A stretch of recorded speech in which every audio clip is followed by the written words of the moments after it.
Good, happy Tuesday morning, everyone. I'm Riley King, and welcome to the Riley King Newscast, right here on the Riley King Network. Let's begin. First up, Manchester police investigate suspicious death of 2-year-old boy. Let's take a listen to the video from WMUR News 9, Mike Cronin.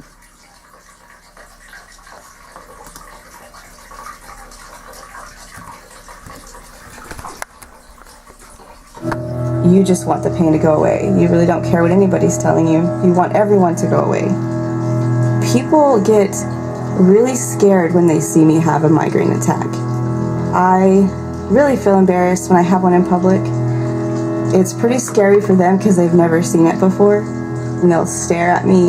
And even my kids will make comments like, "They're just looking at us, Mom." And I'll have to tell her, it's okay, they don't understand.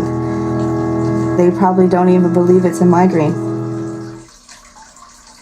Detectives working into the night, speaking with neighbors and coming and going from 551 Howe Street in Manchester.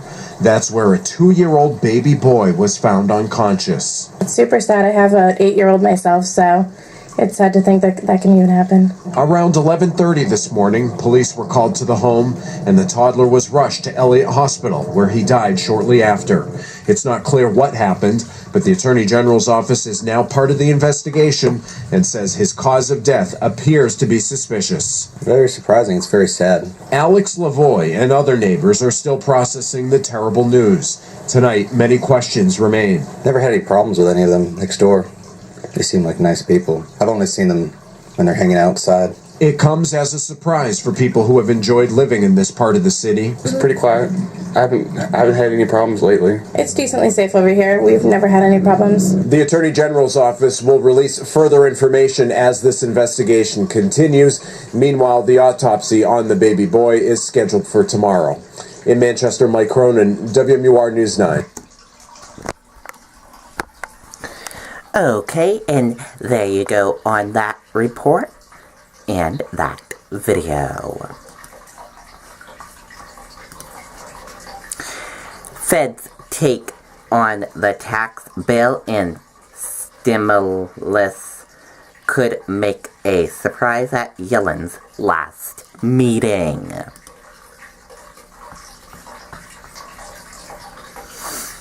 The Fed is expected to rise interest rate Wednesday, but it's how the Feds respond to the tax bill that is the wild card for markets.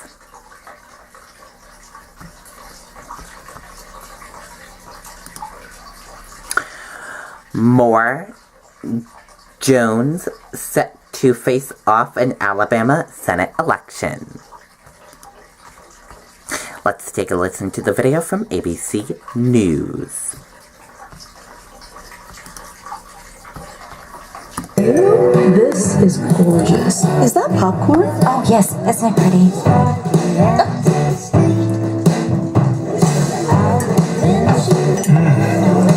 Is cranberry sauce? Aw.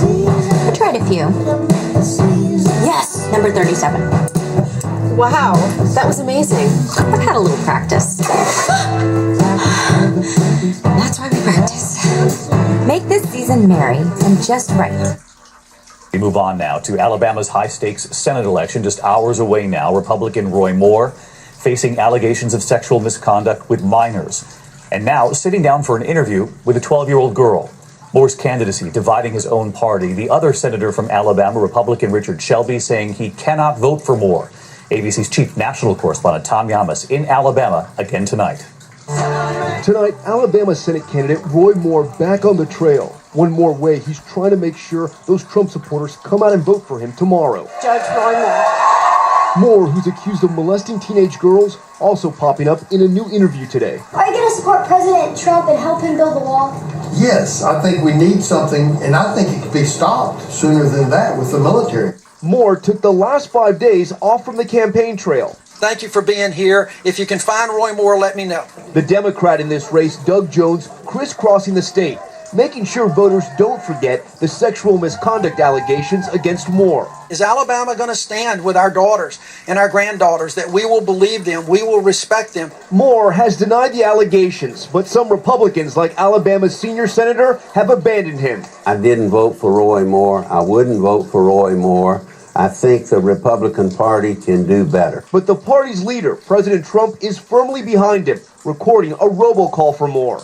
Roy Moore is the guy we need to pass our Make America Great Again agenda. And tonight, the president's former chief strategist, Steve Bannon, appearing with Moore for the third time to make sure those Trump supporters vote for Moore tomorrow. We know these allegations are lies to stop him from going to Washington because they are scared to death of him in the swamp. All right, Tom Yamas with us tonight from the Moore campaign event in Midland City, Alabama. And Tom, you've learned that now former Secretary of State and Alabama native Condoleezza Rice is weighing in on the eve of this election. David, she's also a Republican, and she released a statement to the Alabama news site AL.com. Now, she doesn't mention more specifically, but clearly she does not want voters to support him. In that statement, she writes, "These critical times require us to come together to reject bigotry, sexism, and intolerance." David? Tom, thank you again tonight.